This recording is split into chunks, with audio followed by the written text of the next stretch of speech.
boy. Okay, what am I doing? I'm getting QuickTime Player started. I'm doing a screen recording. New screen recording. We'll just boopity boop boop this here. Yes, my baby, that's right. We are getting this all set up. Hello yet again, and welcome back to my books that I read in 2022 and how I feel about them personally. Now we are dealing with the month of February. Exciting. So, just a little rehashing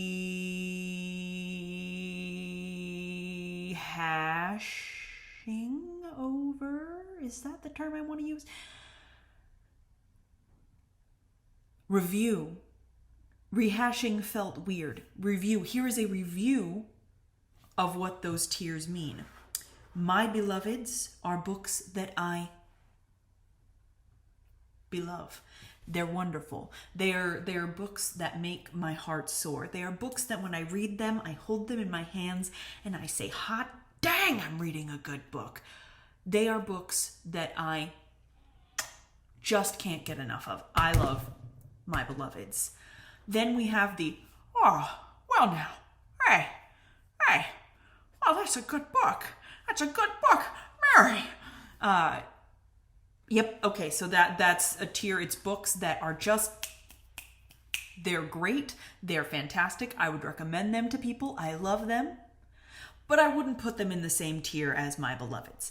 I'd read that again. Are books that I enjoyed.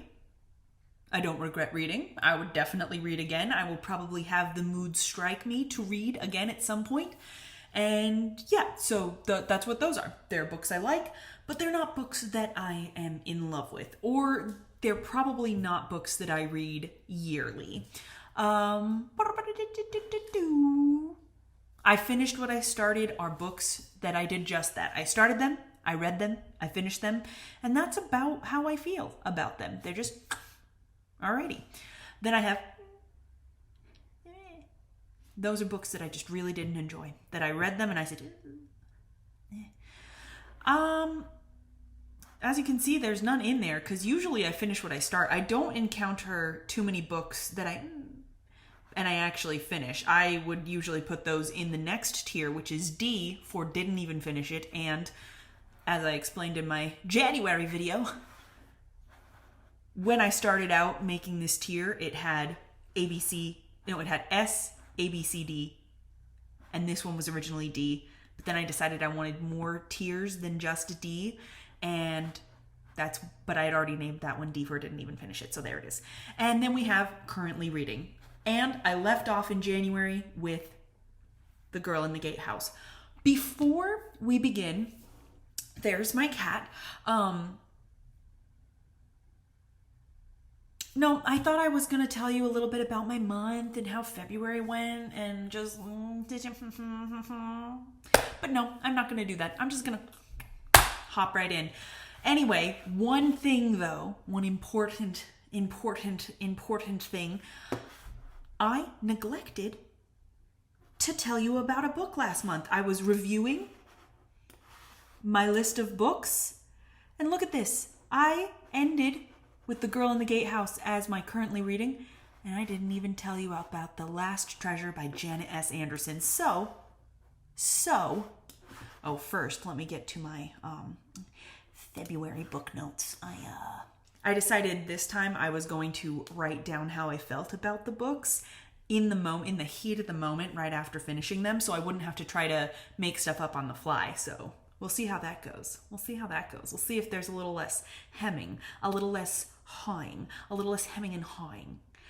Man, I told myself I was going to start prioritizing going to bed on time, and yet here I am, 10:30 at night, just starting to film this. It's part of the reason why I don't want to go into a big whole thing about how my month was. My month was fine. Thanks for asking. But I also just want to make this video.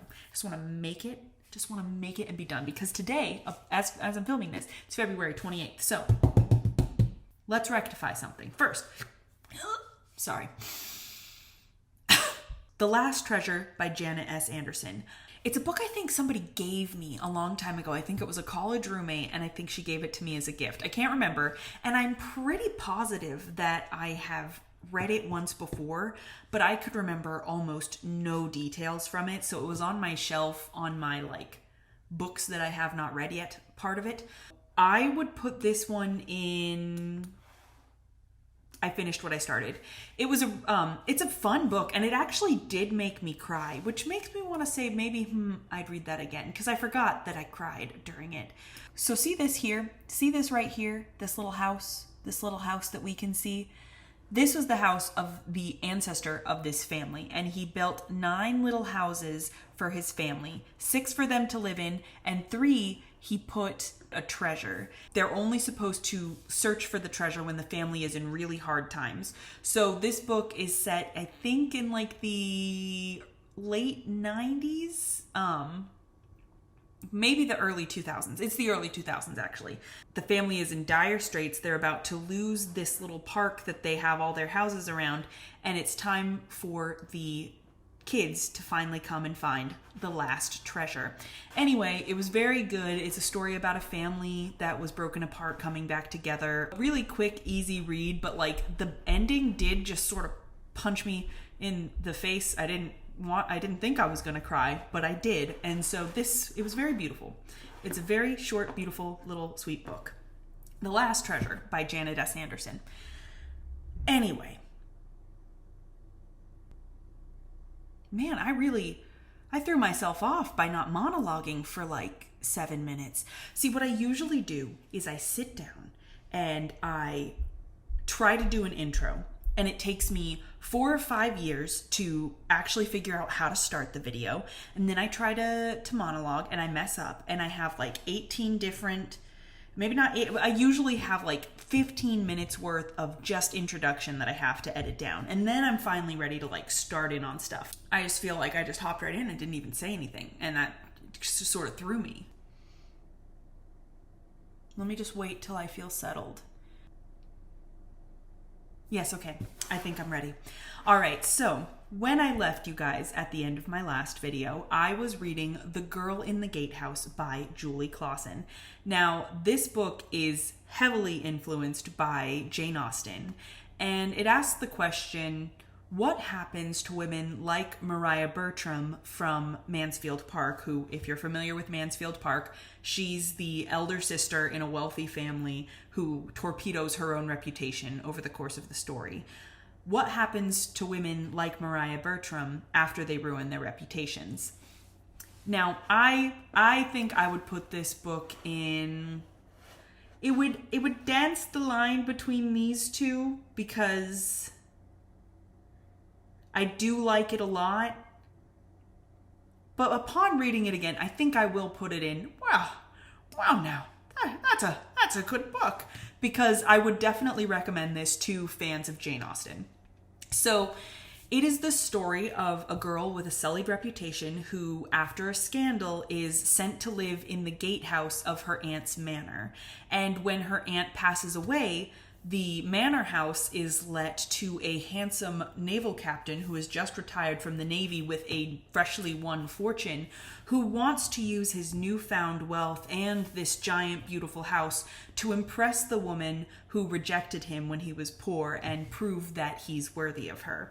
So it has notes of Mansfield Park and persuasion, because you get the main character who is named Maria and has ruined her reputation.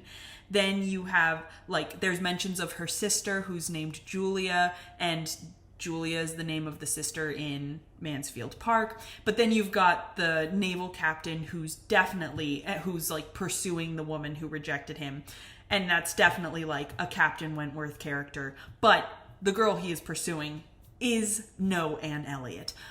But it's just a lot of fun, and it has a lot of really good layering in the story. So you've got the main plot of sort of redemption as this girl learns to forgive herself and learn to live and learn to love again, even though she thought she had ruined her whole life by making this mistake and getting into this scandal. Then there's also a plot about a poorhouse next door, and it's just got a lot of really good like side plots that interweave, really great characters that you come to love throughout the book.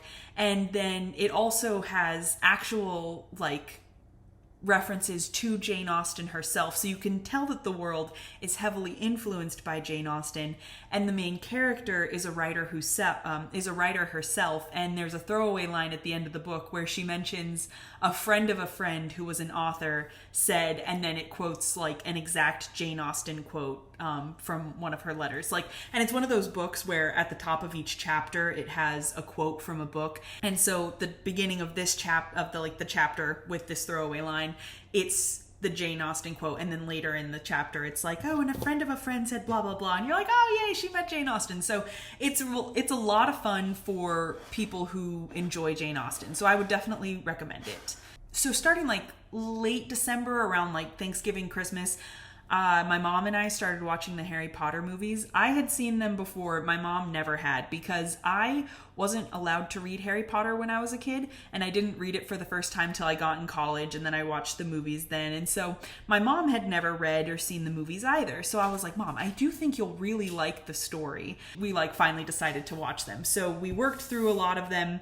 We're down to only the last one. We just need to set aside time to watch The Deathly Hallows Part 2, but she lives like 3 hours away from me, and I don't know when we're going to get to watch it. But because we had just watched a whole bunch of them in a row, I decided I wanted to reread the books.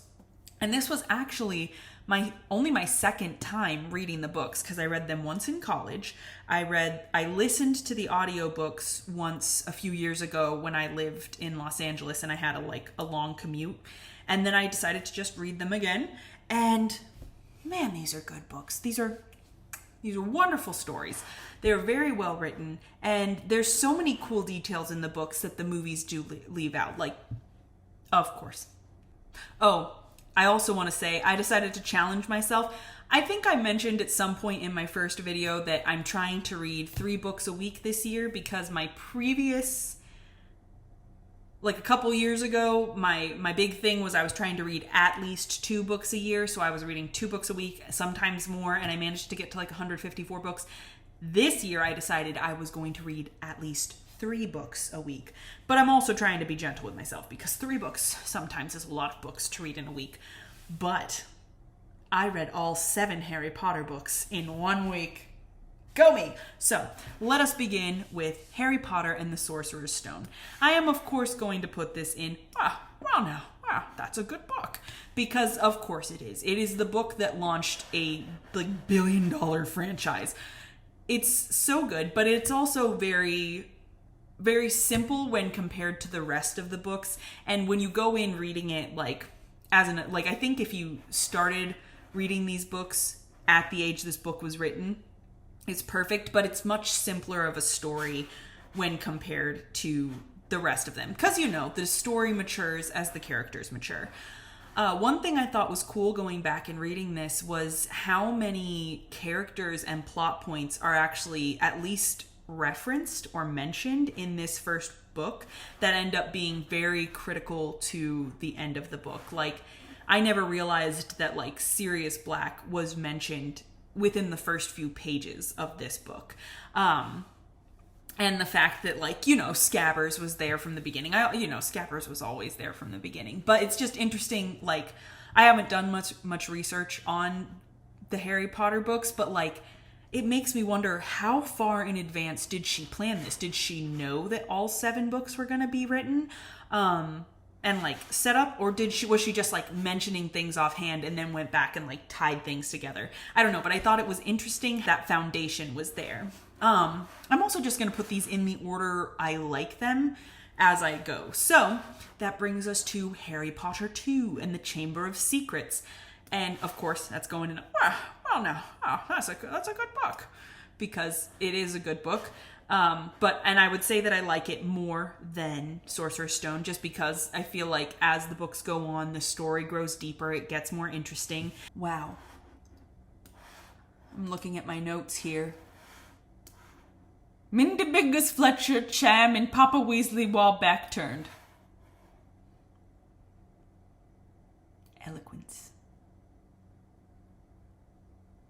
I think what I was trying to say here is that was another example of a character who I didn't expect to see so early in the books showing up, because I had just watched the movies. So I remember like Mundungus Fletcher being a big deal in the Deathly Hallows Part 1, because he's the one who like tries to sell stuff from Sirius Black's house. And I was like, whoa, they're mentioning him as early as book 2. Oh, and they also like mentioned the poison necklace, Percy being in it for power. So it's like the seeds of the biggest plot points are sown early on. And I think that's so impressive for a series like this. Don't love the part about the giant spiders. Never have. But this is, again, like, I think the stories get better as the lore gets deeper. This was fun. I think it was like very, like, it has a cool twist at the end. You know, I'm gonna spoil it for the 8 people who haven't read Harry Potter or watched the movies. Lord Voldemort is the heir of Slytherin, and it's he in the Chamber of Secrets, Ginny Weasley. It's all in there in the book. I don't know. I just felt like that was very neat. It was a cool conclusion. Then we have Harry Potter and the Prisoner of Azkaban, which I would say is probably one of my favorites, because I feel like this is when the story really hits its strides, and it has like some of the coolest elements. I love the introduction of Sirius. I love the like secrets that are revealed, that like Sirius is Harry's godfather, the tension thinking that he betrayed his family, finding out Scabbers is just a creepy grown man, and he has been this whole time. And I feel like, as I said, the lore gets deeper. Love this. One of my faves in the series. I say that, but Harry Potter and the Goblet of Fire, it's going ahead of it. I really, really like Goblet of Fire because Goblet of Fire has a school dance, and I love a book with a prom, with a school dance, with some high school romance. Like, this is when the kids all start having like crushes on each other. I love it. It's so much fun. Prisoner of Azkaban, it had, you know, Peter Pettigrew, and it like alluded to Voldemort, but like this is the first one, like, you know, not the first one, but this is like Voldemort comes back, you know, like not only is he on the back of somebody's head or there in spirit or mentioned as a threat, like he is back. The stories pick way up after this. So this one is when I really feel like the story kicks off. Then we have Harry Potter 5 and the Order of the Phoenix. I remember when I first, and this one's going to go a little bit after Goblet of Fire, but before these 3. I really enjoy Order of the Phoenix. And when I first read it, I didn't understand why my friends were like, oh, he's so whiny in that one. Like, I don't like it because blah, blah, blah. But upon reading it a second time, I do get where they're coming from. Because there are so many moments in Harry Potter and the Order of the Phoenix where, you know, our boy, he just went through some serious trauma with Cedric Diggory dying and, you know, Lord Voldemort coming back. It's just a big mess of stuff. But there are parts where you're like, Harry, just shut up and learn occlumency. Just learn to protect your mind and stop. Just do what Hermione says and what Dumbledore says. And I know you don't like Snape, but just do what he says and learn and stop being so mad about everything. Like, I get it. So I really like this one, but I think, and when I first read it, I was like, I think I like this one more than Goblet of Fire because you get so much lore. But this second time reading it, I'm like,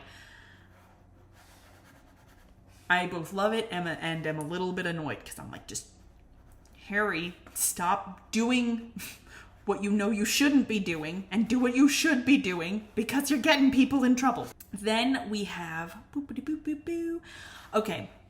Then we have Harry Potter and the Half-Blood Prince, and I have a weird opinion on this one because obviously this is one of the highest stakes books in the series. We get, spoiler again, for the 8 people who have not consumed this media, Dumbledore dies. He is no more at the end of this book. So you get Snape being a triple agent, but we don't know he's a triple agent yet. You learn all sorts of stuff about Voldemort, like his past and everything. So like I love this one for all the lore. But every time I tried to put this list together, I kept forgetting that this book existed. Like I was like, I think it goes 7, 4, 5, 3, 2, 1, and I'm like, oh, 6. And then I'd try and be like, is that the way I like it? And I was like, 7, 4, 5, 3, 2, 1, it's 6. But obviously, this one was amazing. I almost want to say I'd put it here, simply because I kept forgetting that it exists. I think I will. I think I'll put it here because by the time I'm done with Order of the Phoenix, I'm like in the mood to get to the end of the book. Not because I want it to finish, but just because you're like, yeah, I want to learn the conclusion, and I want to get to the fight, and I want to learn the like backstory details and the triple agent twist and the winning and the stuff thing. But this one, it had like, I loved Ginny. It's like Ginny and Harry in the movies do not compare to Ginny and Harry in the books. There were so many cute little details. And then there was like the no need to call me sir, professor. Loved that part. All the drama with Draco, Dumbledore, like it just so good. But I think the sheer fact that like I kept forgetting this book when I was trying to compile this list means that it should go right here. So I love it. And it's like one of the most important ones in the series. But for some reason, my brain is just like, there is no 6th book. So that's why that'll go there. And Deathly Hallows is going to go right there. You get, all the strings. All the strings that were planted in this book are tied up. You get the resolution. You get all the answers. You get the Snape and Lily twist. Being on the internet, you know, you learn things about stuff. And everybody talked about Snape and Lily so much before I read the books that I was like, you know, what is that? What's all that thing? And of course, I love a good tale of, you know, like unrequited love. And so on one hand, I'm on board with the whole Snape Lily thing. But like, on the other hand, rereading it this time, Snape is so mean this entire series. Like,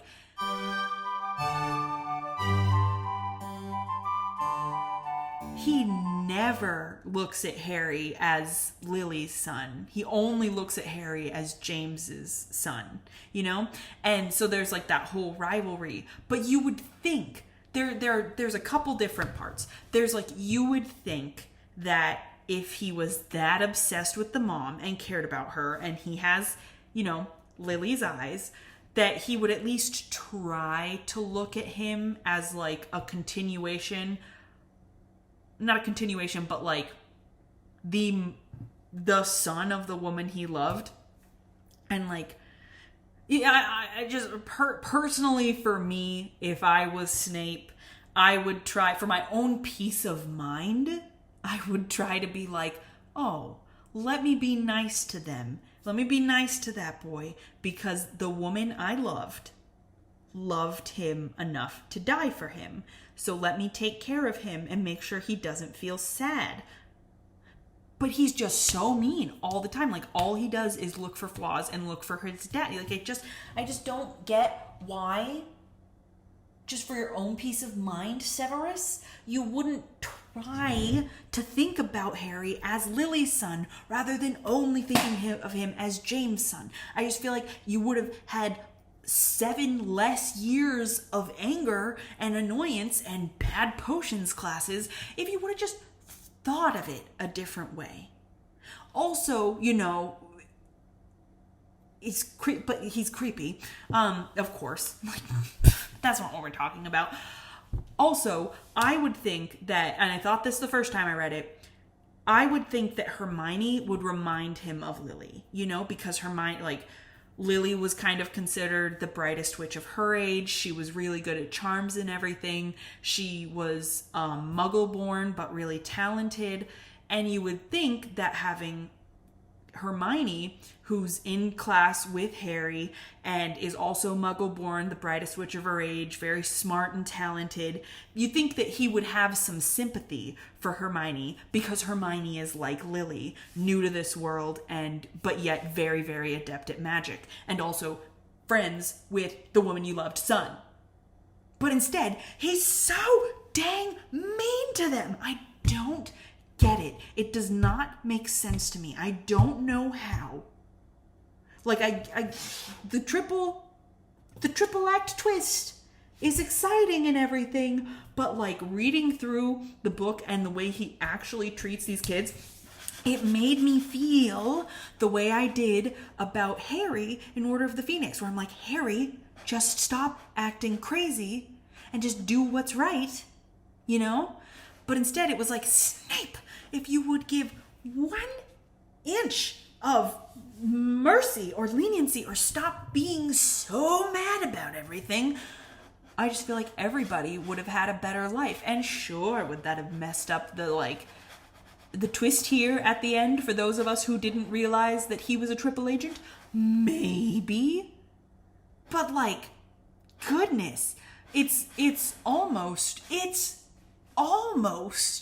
at Hans from Frozen levels of tomfoolery and twistiness, where, you know, okay, so speaking of Frozen, I don't like that twist because it wasn't set up well.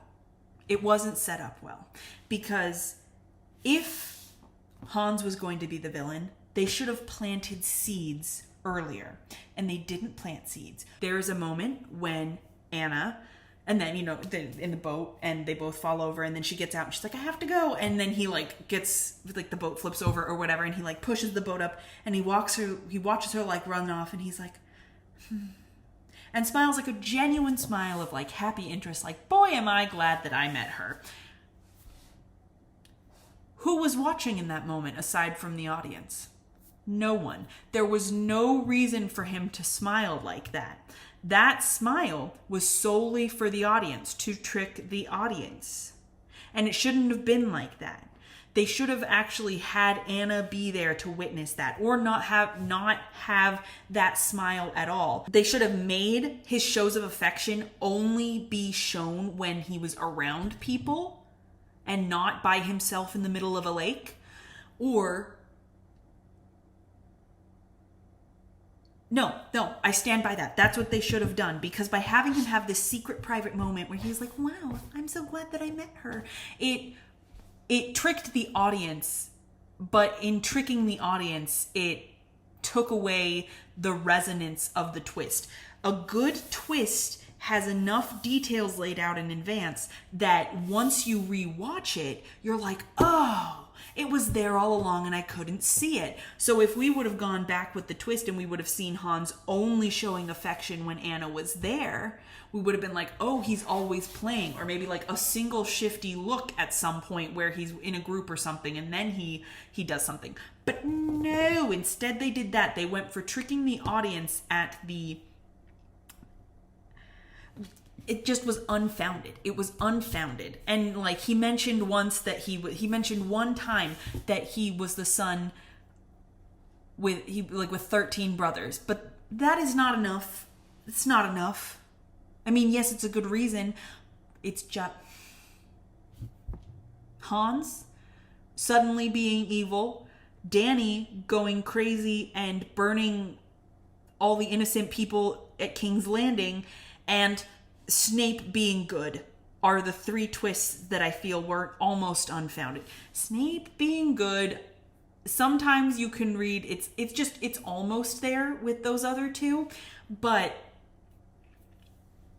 that's all I'll say. I'll stop ranting about this.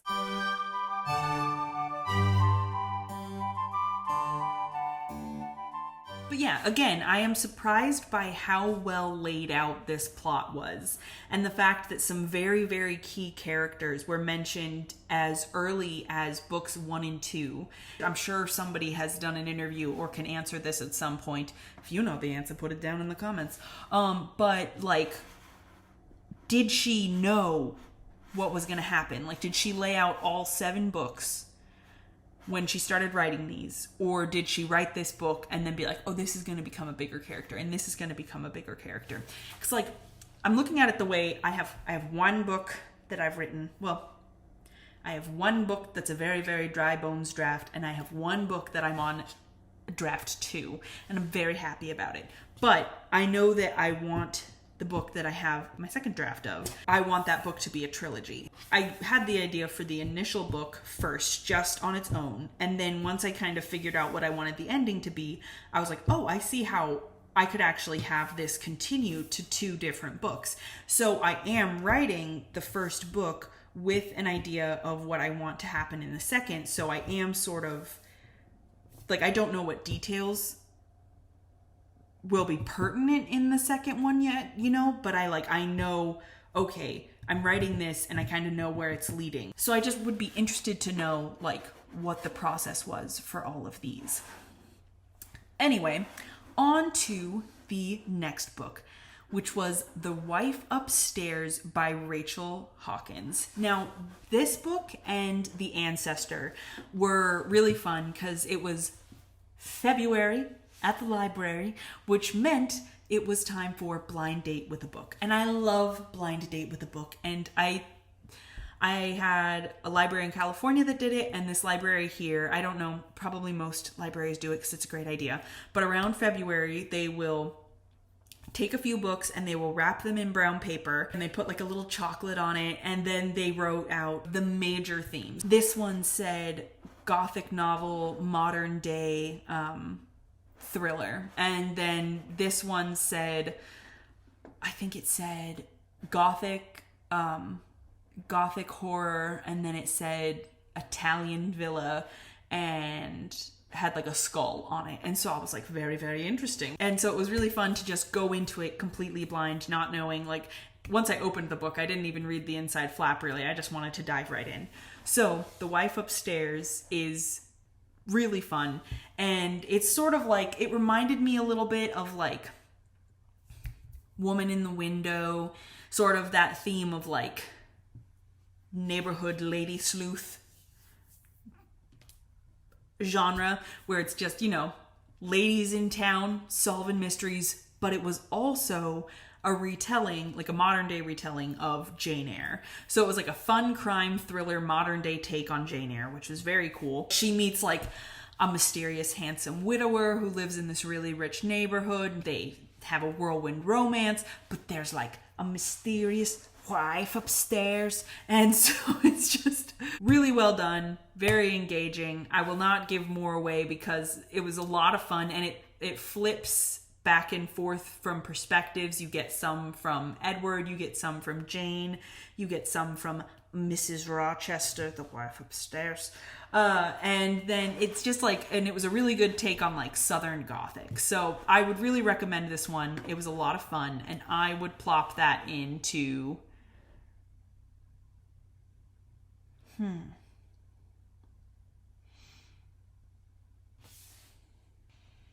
I think next time I do this, I will figure out the ranking when I write my notes, because I'm having a hard time deciding.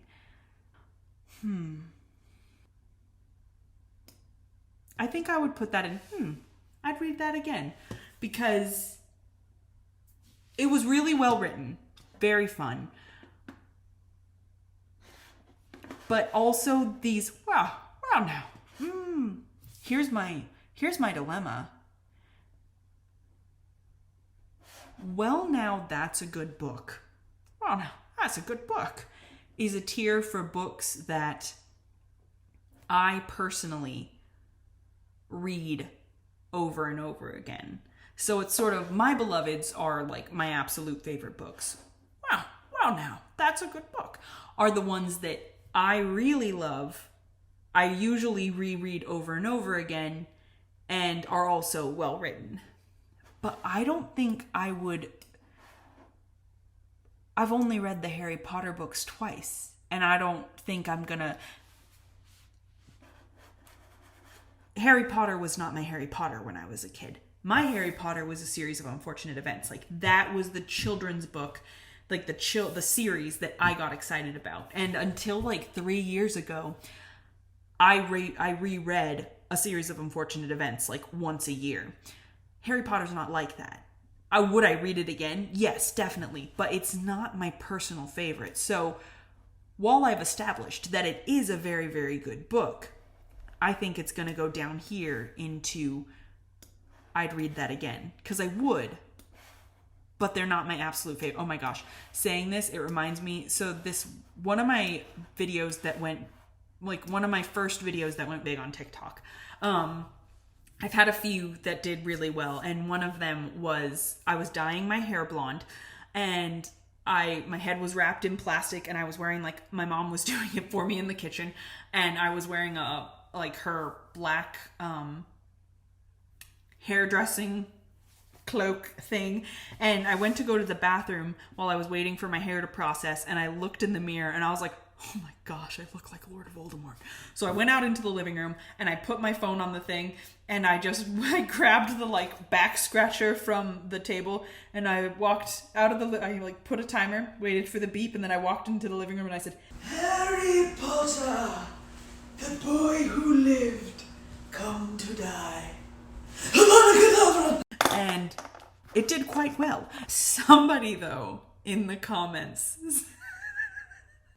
said, oh my gosh, you can just tell that this is the kind of person who still defines her personality by what her Hogwarts house is. And I was like, ma'am, I've only read these books like once. And I've seen the movies once, maybe twice. I don't know. I just thought that was such a unique insult and also not applicable to me at all. And yet I remained insulted. So, I'd read that again. Let me just reiterate. I'd read that again. Are not bad books. They are books that I really enjoyed, but maybe aren't ones that I would read over and over again. Like these are two books that I actually own, and I get in the mood to read She Walks in Beauty like once a year. And I've only had this one for a couple years now, but I think I've read it like twice in the 2 years I've had it. So like, these are books that are good, but I don't know if I'll reread them year after year. Well, now I don't want to put myself in a box where, well, now that's a good book is only a book that I would reread over and over again. I think I'm just trying to say that just because it's not up here. Oh, this is the problem. I am terrible at picking favorites. There was a period of about 12 years. Only recently did I come out of this where I just didn't have a favorite color. I just liked all of the colors because it was very, very hard for me to pick a favorite. I think it's like ultramarine blue. Like that really, it's like a dark, deep blue that's also bright. I think that's my favorite color. But I honestly, I think I'm receding back into isn't my favorite color because I also really like teal and peach, like that mint peach combo.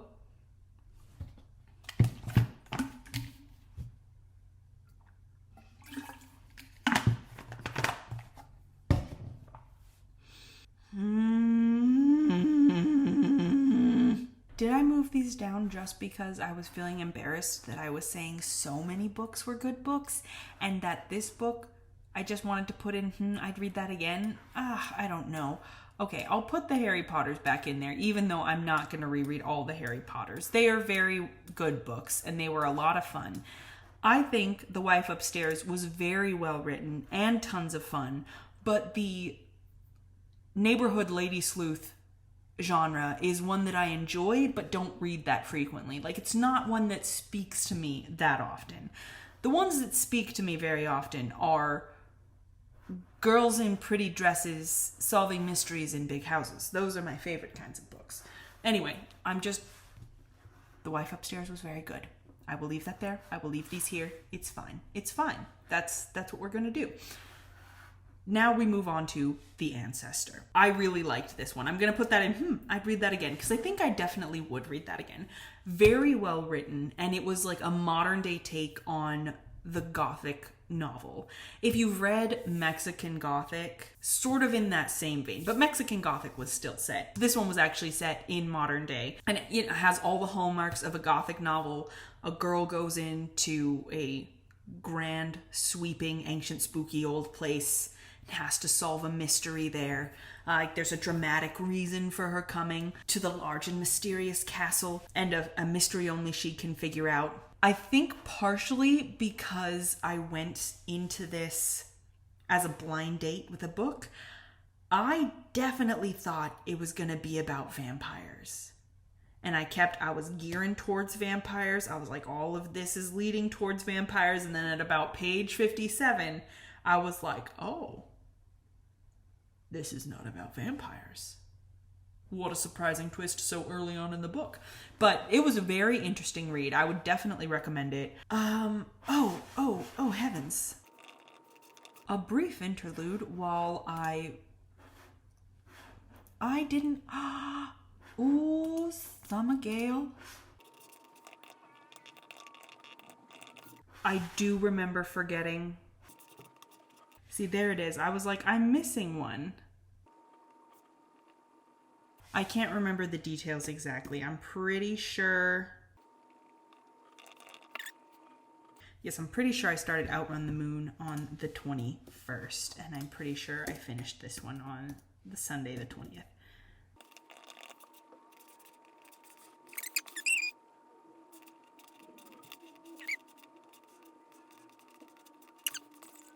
Okay.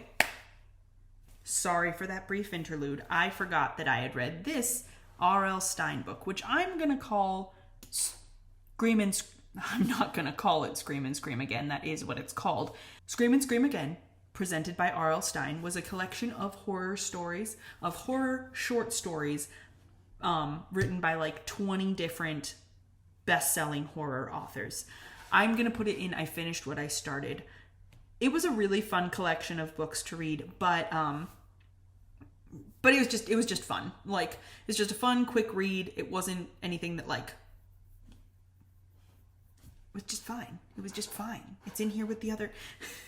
Okay, here is my issue with most of it. The premise of it was that every story had to start and end with a scream. I liked the premise. I also feel like that premise would work a lot better in film, starting and ending with a scream, because in film or on video, you start something with like a scream, that's going to drop you right in the middle of the action and you're just going to get going and it's going to be like bah, bah, bah, bah, bah, bah, bah, right after that. However, in writing, it is difficult to convey the power of a scream through just the written word, especially in a way that like starts a story off. And a lot of these short stories start by somebody literally writing out the words capital, like they hit caps lock and they said quotation mark H exclamation closing quotation marks. Ah! She screamed, which is fine, but I also don't like to read the word ah in a book. I just feel like that it takes me out of the story. Why? I can't hear that scream. I'm looking at something that I would text somebody. I don't know. I just didn't like that. I just didn't like it. It's very hard to write the word ah in a way that doesn't remove you from the story. And especially when you're not even in the story yet, it can be hard to get into it when is the first thing you read. The strongest stories were ones that started it in a much subtle way. Like, I think my favorite one was Cat Got Your Tongue by Wendy Corey Staub. It started off by saying a scream. She screamed and then she never spoke again. And I was like, okay, so we're starting with a sentence and it starts with a scream, but we're talking about a mystery. So that was, I think, the strongest opening to the stories. If you like horror short stories, I think this is a fun little collection. I think they got better the further into the book you went. I think it was the majority of the first stories that started with the written out sort of thing, but yeah, it was a lot of fun. A good little collection of short stories. Let me adjust my bangs there.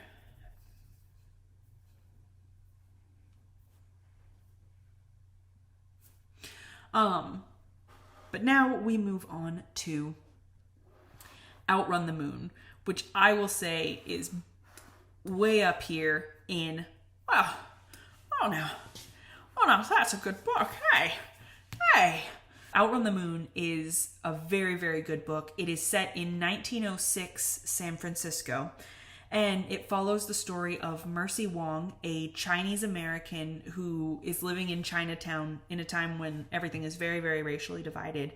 And all she wants is an opportunity to get a good education at this girls' school that will help her. She wants to start a tea business. She wants to be like a merchant. It's a story that doesn't shy away from racism, but it also has a note of hope in it when it kind of goes into what it means to be human when a tragedy strikes the city.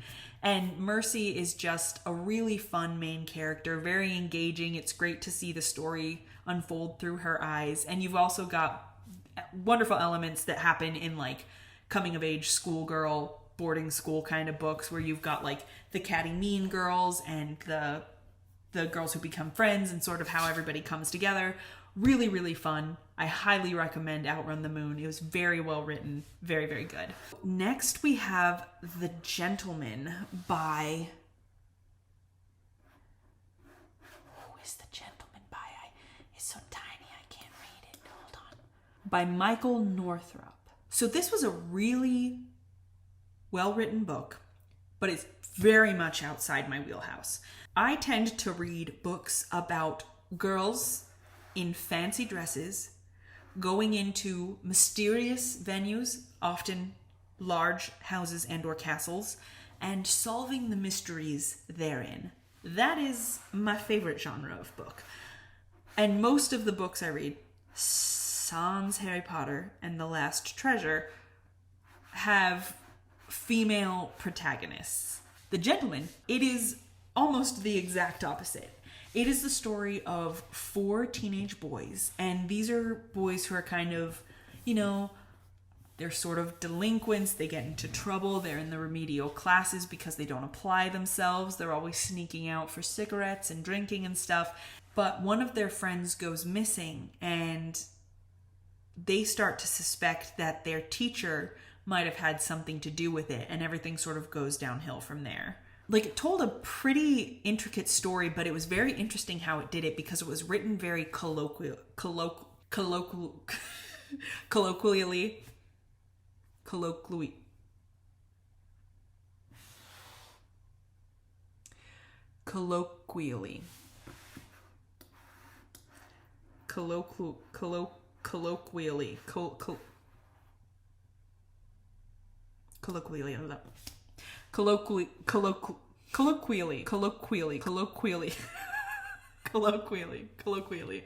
was written very colloquially.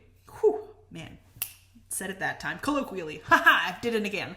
But it's written like one long rambling story told to you by a teenage boy, rather than just being like, "What are you doing here?" Michael said.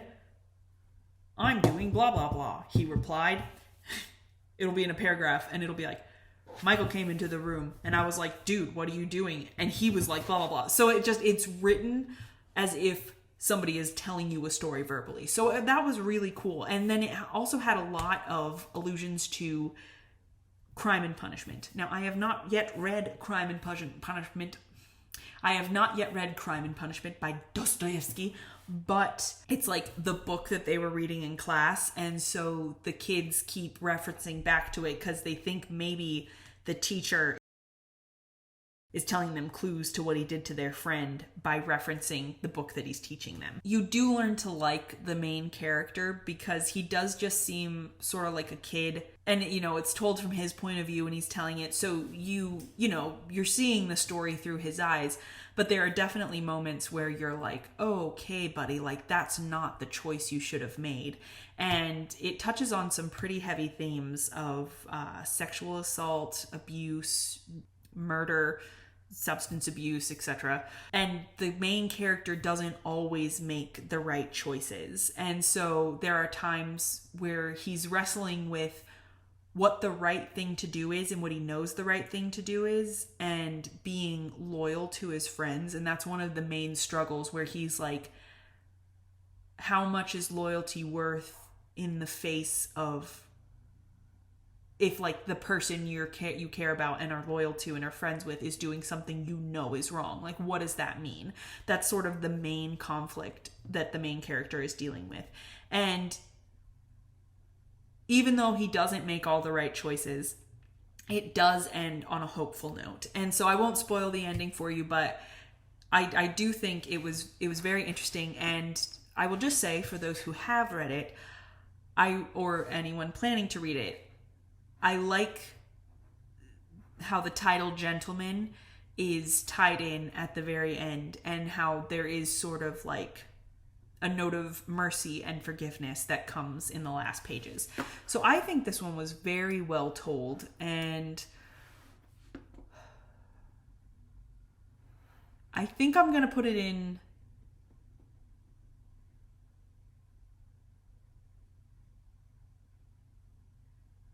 all that to say, writing wise, I think I would put that in, well now, that's a good book. Because I do think it was a really well written book. I don't quite want to put it in, I'd read that again, because I don't know if I ever want to read it again. Simply because it's not in my wheelhouse of books I like to revisit. It is very different from my regular fare. Was it a fun adventure out of it? Yes. Do I think I'm ever going to be in the mood to read Gentleman again? No. Will I recommend it to people? Yeah. But I also think maybe I would put that in.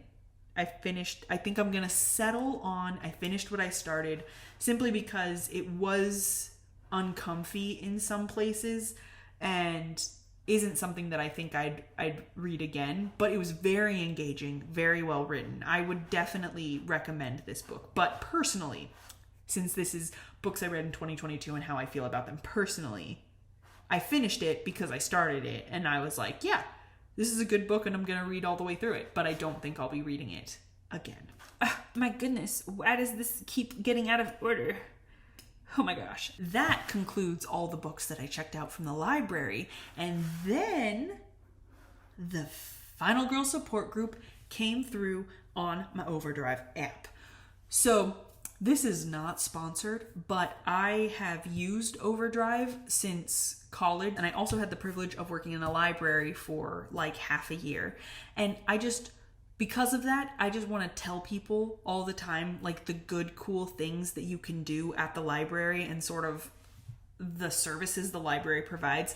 And one of those is Overdrive/Libby. Now, if you are somebody who, like me, can't justify paying for Audible, Overdrive is like the perfect thing for you. It works with your library card. It'll either show up as Libby or Overdrive. You put in your library card information, and then you have access to your library's entire store of digital books and audiobooks. And if you ever want to check out a book but you can't find it, you just request it. And there have been times when I've requested a book that wasn't there and it showed up in a few weeks after the library was able to get the license for it. And the cool thing is, you check them out for a specific amount of time and then they return to the library as if you checked them out in real life. So I have listened to so many audiobooks this way, and this is great for when I really want to read something like the Final Girl support group, but my local library doesn't have a copy. I can just go on to one of the 4 or 5 libraries that I have cards to, that I've accumulated over the years, and find it in one of their digital libraries. Final Girl support group is a pretty new book, so it was on hold for a while, but it came through. I finally got to read it. Now, this one was so much fun. It's definitely going up here in, that's a good book. Fun. And I think it did what the Halloween remake was trying to do, where it looked at the consequences of surviving a slasher and the trauma of a final girl. So this book is about a group of final girls who all survived like terrible 80s slasher movie type tragedies and lived to tell the tale. And all of these things happened to them when they were teenagers, like 16 or 17. And now they're all in their like late 30s, early 40s and 50s.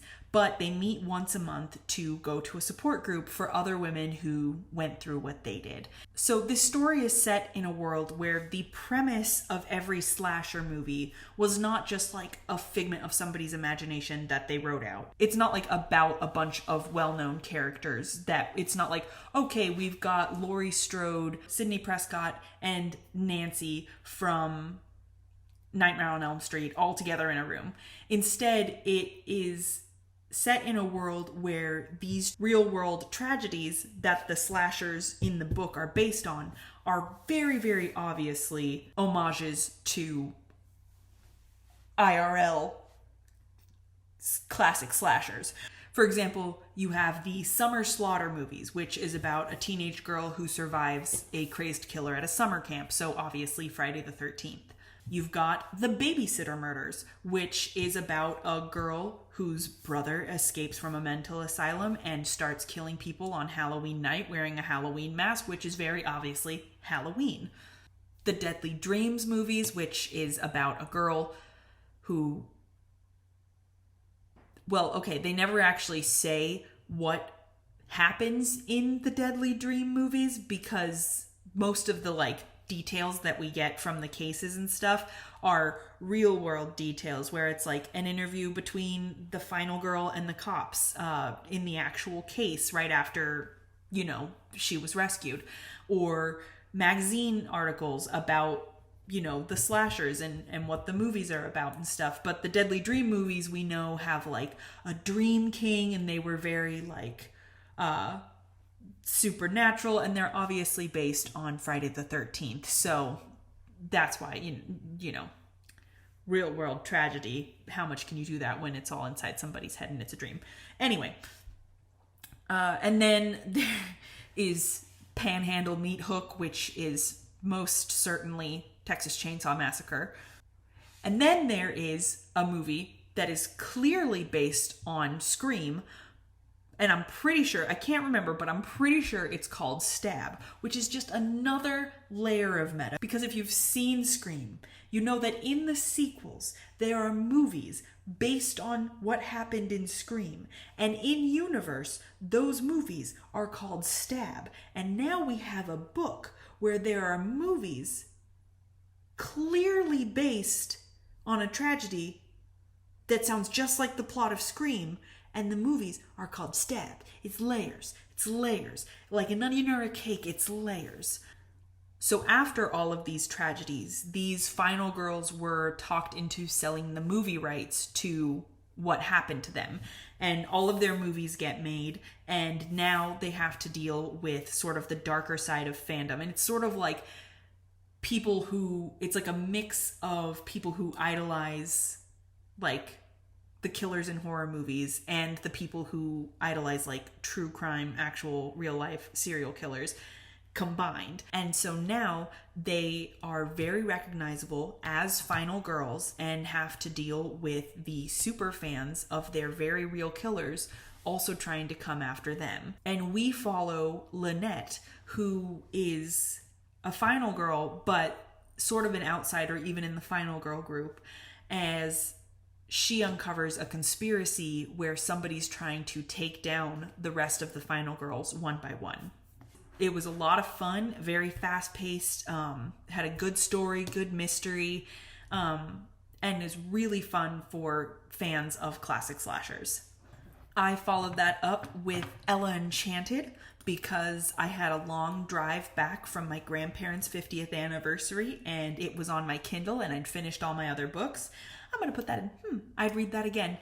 Very fun, very sweet little story. It's different from the movie because the movie takes a lot of liberties to have like in-jokes and fun pop songs, and you know, it's sort of like everything's set up sort of like an old fairy tale village set in the past, but they have like, there's like that scene where they're like, Bathawks, the blood of a bat and the blood of an ox, and it makes you young. And it's like obviously a joke about Botox. So, you know, that kind of humor where it ties in sort of modern things with the fairy tale world, blah, blah, blah. The book is not like that. The book is just like a retelling of Cinderella, but a really, really good retelling of Cinderella, where it's about Ella of Frel, who is gifted / cursed with the gift of obedience, where she has to obey any order that is given to her, no matter what it is, no matter how dangerous it might be to her or others.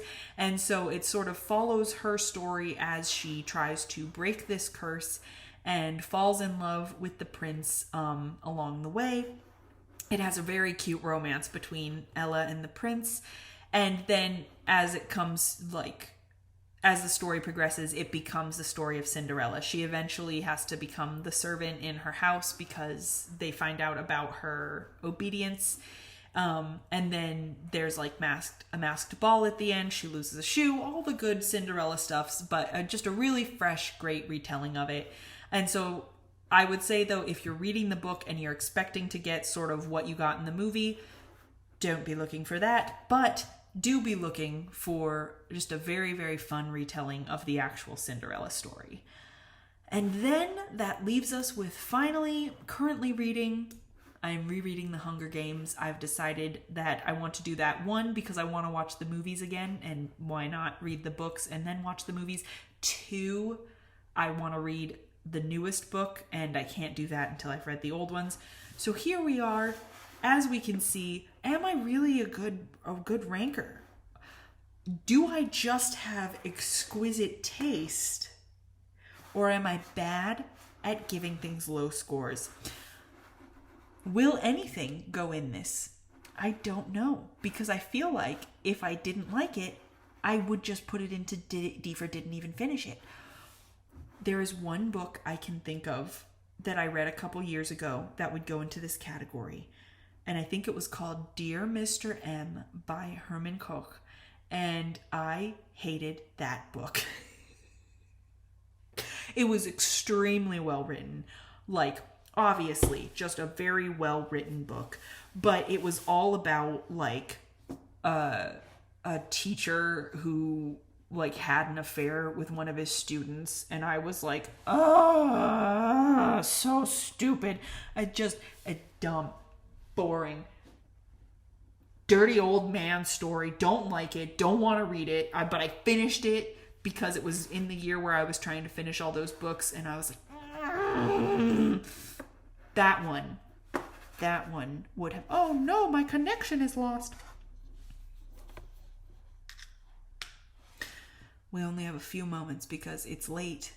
I was going to start prioritizing going to bed on time, and it is 12:18 a.m. But I also filmed this, so I will not edit it this night. I will, in fact, save the editing for tomorrow.